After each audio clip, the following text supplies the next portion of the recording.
Well, hi there, online forensic science students.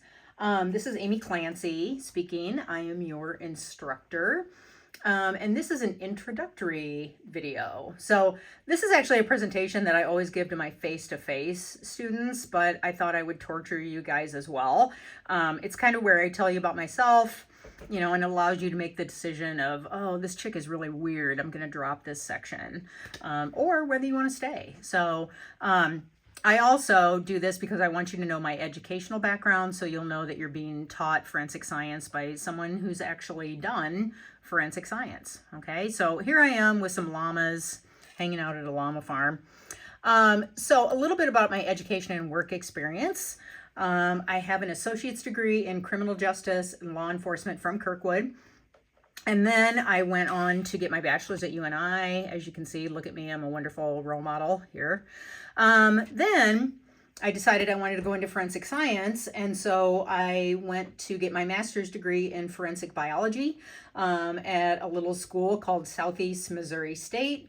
And this was pre-CSI, that's how old I am. So it was before there were a lot of forensic programs available, and this was one of the few in the United States. And while I was there, I figured out that forensic science was quickly going the route of DNA, and I would need more education. So I bit the bullet and got my master's and PhD in molecular biology from the State University of New York at Buffalo, which is in Buffalo, New York. It's a great place to go to graduate school because the weather is terrible.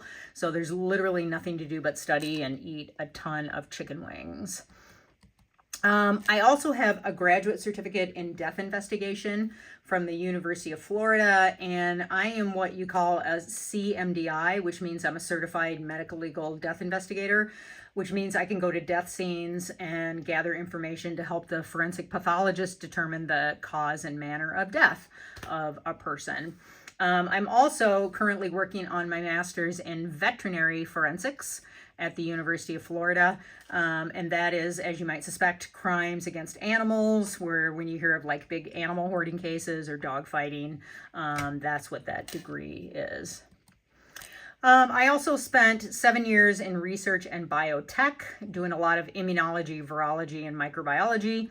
But the majority of my career was spent in Missouri and then also in Chicago as a forensic serologist and DNA analyst. And we'll do a section on serology. So that is a person who identifies blood and other body fluids on items of evidence.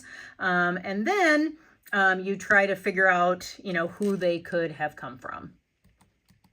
Okay, so who am I and why should you care? I was born in Cedar Rapids, raised here. I'm a proud Kennedy High School Cougar. So if any of you went to Kennedy, the class I graduated in is in the small type there. It's, I'm old, it's a big surprise. I like to emphasize that I'm a proud Kennedy Cougar because when a woman of my age says that she's a proud Cougar, it tends to have a kind of a different connotation there. So yeah, I went to Kennedy. There's my senior photo with a lot of feathered hair that was so popular in the 1980s. If I had to pick 6 positive words to describe myself, because of course we all have positive and negative traits, I consider myself to be a very compassionate person when it comes to my students. I know that a lot of students at Kirkwood have, you guys have seen some stuff. You've lived life. You have a lot of stuff going on, like, working other jobs, childcare, other things like that. So I, try to be very compassionate towards that. I'm very loyal to my students, meaning that I'm always going to pick to grade your assignments before I do anything else, like do a committee assignment or do other administrative duties. And sometimes that gets me in trouble with my boss, but oh well, I figure I'm hired to be a teacher. I'm going to be a teacher first. I'm very passionate about forensic science. In fact, I always say forensic science for me is like that one ex that you break up with, but then they sweet talk you and they get you to come back again and again and again. I keep trying to break up with forensic science because it actually is a very dark topic. But gosh darn it, if it's not so interesting, and it keeps sucking me back in again and again and again. So here I am. It is really, really interesting to me. And I hope that comes across in my teaching. I'm a very non-judgmental person. Remember, most of my career was spent dealing with sex offenders and murderers and rapists. So there is nothing that you are going to tell me that I haven't heard before or that is going to freak me out, okay, when it comes to communicating with me confidentially. So don't let that stop you. I'm very strong in the sense that I don't allow any nonsense or bullying in my classroom. You know, obviously that applies to more, face-to-face sections, though I have had some, kind of challenging online interactions with students. So just realize, I do have a backbone, but I am a goofball, okay? I try not to swear during my lectures, but, I also try to be kind of goofy. That's just my personality, as you can probably tell if you watched any of those TikToks. Luckily, I did not upload any of my dance videos. Those are cringeworthy. At some point I may force you to watch those and get graded on them if you make me mad. So, but they're, oh my God, they're just cringe like you wouldn't believe. So a couple of things about me. First of all, I got in trouble at Kirkwood. I actually won a teaching award, which was super nice, but the sweater I was wearing was my human centipede sweater. If you've ever seen the movie The Human Centipede, you know what I'm talking about. If you haven't seen that movie, don't watch it. It's just awful. But anyway, I got in trouble for that. I got a very stern email telling me to wear appropriate clothing in the future. I do own a corn throne, which if you watch that TikTok, what happened is this corn throne popped up on eBay, and I thought, and for a ridiculously large amount of money. And I thought, oh, wouldn't that be funny to bid on it, just to say that I bid on it since I'm from Iowa. And then lo and behold, I won. So the next thing I know, I'm having this 6-foot tall corn throne delivered to my house, but I've just kind of tried to embrace it. And sometimes I sit in it while I grade my papers, my online assignments. So yeah, I'm often in the corn throne. I'm a proud band geek. I marched in the drum line up at UNI all 4 years, and I love watching like Drum Corps International videos. And I try to go up and march in the alumni band every year. So yeah, I'm just kind of a band nerd, along with a regular nerd. Here's my luggage. So one time I had my luggage accidentally taken, because everyone's luggage is like black or navy blue, and you can't tell your luggage from someone else's. So I bought luggage that looks like this. And thus far, no one has tried to take it. No one wants it. So yay, that's a win for me. Also, when I travel, especially on planes, I bring along this travel pillow right here. I added the googly eyes to it myself. But one of the things that happens to me, I don't know if I have like a Midwestern face that just screams, please sit next to me, tell me your life story, tell me all of your problems. And when I'm on a plane, I don't want to talk to anyone, okay? I'm terrified of flying, so it's not a pleasant experience for me. So when I wear this pillow, people tend to assume that I am profoundly mentally ill, and they tend to leave me alone. So yay, another win. Another thing that I enjoy doing in my spare time is trying to strike a serial killer pose when I have my driver's license photo taken. And I think I did a pretty good job on these two. Sometimes the DMV people bust you and they're like, what are you doing? Make a normal face. But I was kind of trying to channel Eileen Wuornos a little bit in these photos, and I think I succeeded. Okay, here's my dirty little secret. I'm just going to throw it out there. I love ABBA. Okay, so if you don't know who ABBA is, they are these 4 people shown in the photo, and they are a supergroup from the 1970s. And even if you don't know them, if you're on TikTok at all, you've definitely heard them because their music is used in a lot of sounds on TikTok. So obviously they're in their 70s, they don't tour anymore, but there's a lot of ABBA tribute bands out there that tour, which I call fake ABBA, and I love to go see them. And when I go, I always wear a Swedish flag unitard. So here I am with one version of fake ABBA, And, a lot of times they ask me to come up on stage and dance, which is really fun. Here I am with another version of Fake ABBA, and I'm going to see them in about a month again. So got my unitard all ready to go. So yeah, if you ever run out to me in public and I'm wearing that, just look away. You don't need to interact. But I love wearing any type of costume. So here I am with my office mate, and we're dressed as the Shining Twins. Here I am with some friends dressed as Korn, smoking cigs. I can't remember why, but if there's a wig and a costume that I can wear, it's going to be on me. The other thing I'm known about at Kirkwood is I'm kind of the crazy corgi lady. I love Welsh corgis. I currently have 3. So this is Gertie. This is Pearl. This is Finnegan. Boji was my older guy who passed away recently, unfortunately, but he had a really good life. He was 14 years old. But I have 3 corgis, and I think you can agree if you've seen any corgi videos, the best thing about them is their butts. I mean, look at them. Look at it. For the love of God, it's the cutest thing ever. It looks like a little fuzzy loaf of bread. So they're adorable. They're wonderful dogs. Yes, I dress them up in Buffalo Bills jersey because the Buffalo Bills are my team. I've reached that point of middle age where I'm dressing up my dogs. Okay, I also have cats, and the reason I have cats is because I've had a lot of vet tech students who tell me about cats that aren't getting adopted, and then I get suckered into it, and they're all special needs cats. So here's Eileen, she has 3 legs. Here's Roman, he has 3 legs. Josh Troutman is named after math science faculty Josh Troutman. He has a little backward paw that looks like a hockey stick. And then I have Rosie, who has 1 eye. And one of the things I like to do with her is I put googly eyes on her, and she wears them. She just wears them around until they fall off. So I like to think that makes her feel more whole, like she actually has 2 eyeballs. But yeah, that's what I do. Okay, so that's enough of the nonsense. Let me talk about, what makes me mad as a teacher or how I want to run my classroom.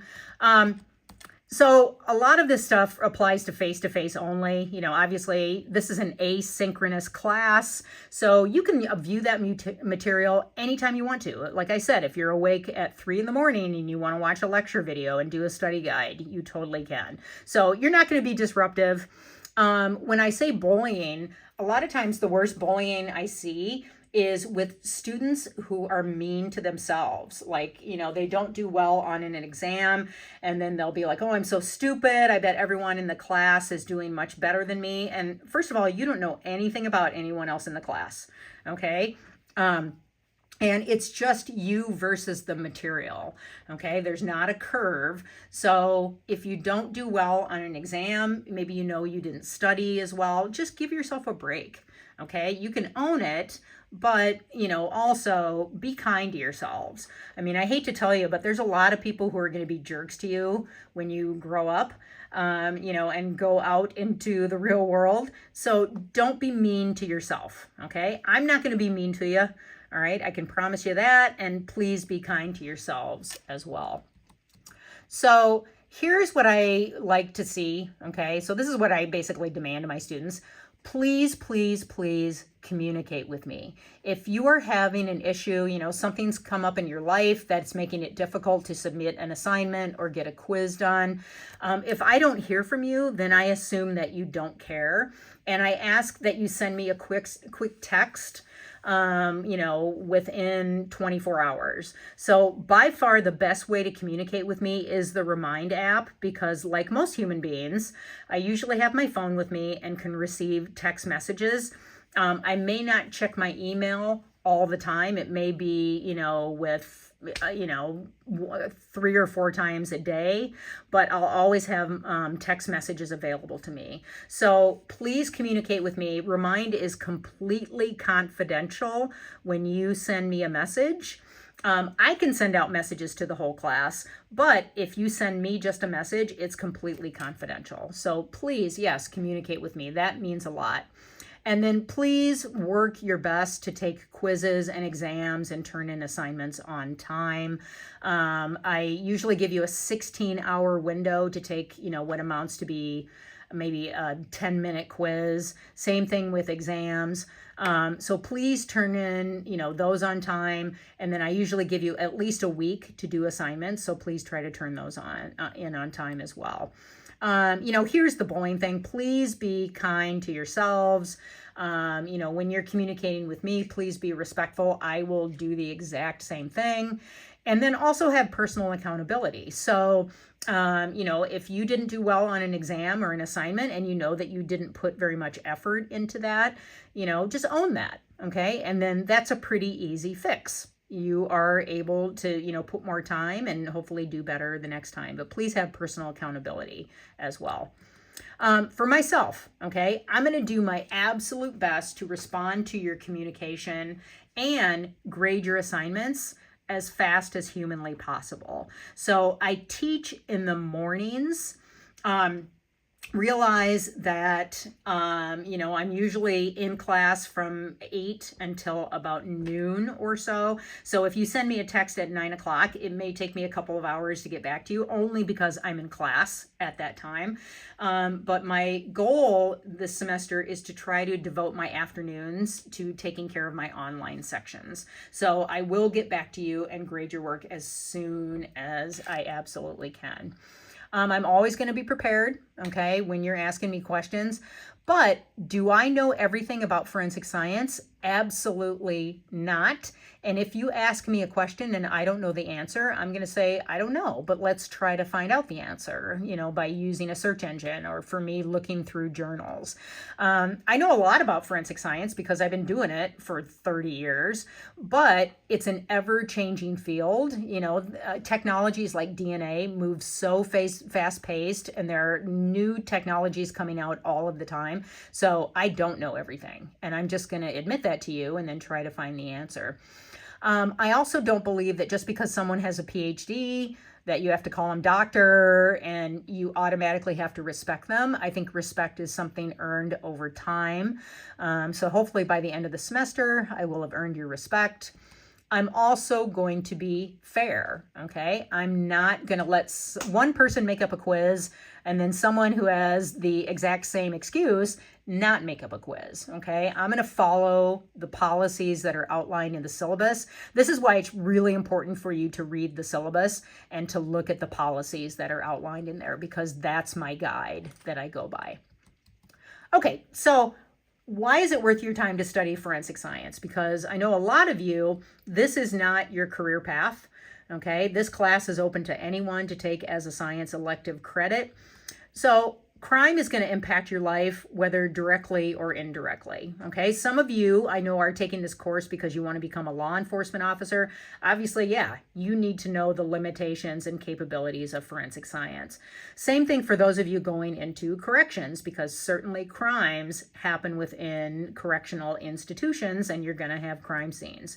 But any of you, whether you're an elementary education major or accounting or political science, whatever your major is, you are a potential juror and a member of the jury pool. And so I think it's really important that you understand the realities of forensic science, because there's, when you watch a lot of TV shows, it sounds like they can do anything. They can find a single fingerprint that was in the sewer after a year, a lot of stuff that's ridiculous because it's just TV and, it's fiction.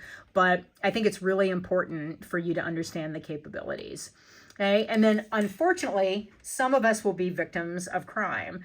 For example, a couple of years ago, my house was burglarized. Okay, so when the crime scene team showed up, I was able to say, okay, here I think is where the point of entry was. And so they could look for fingerprints. They could look to see if the person cut him or herself and maybe submit that blood for DNA testing and to go into the CODIS database. So, it's also good to know the capabilities and limitations and God forbid, I hope that you never are a victim of crime. Okay. And also, when there's increased criminal activity, and laws that are passed, it affects our property values if we own property. It also can greatly affect your stress which is a problem because it makes it harder to function. So if you live in a high crime neighborhood, yeah, that's stressful because you're always wondering about being a victim of crime.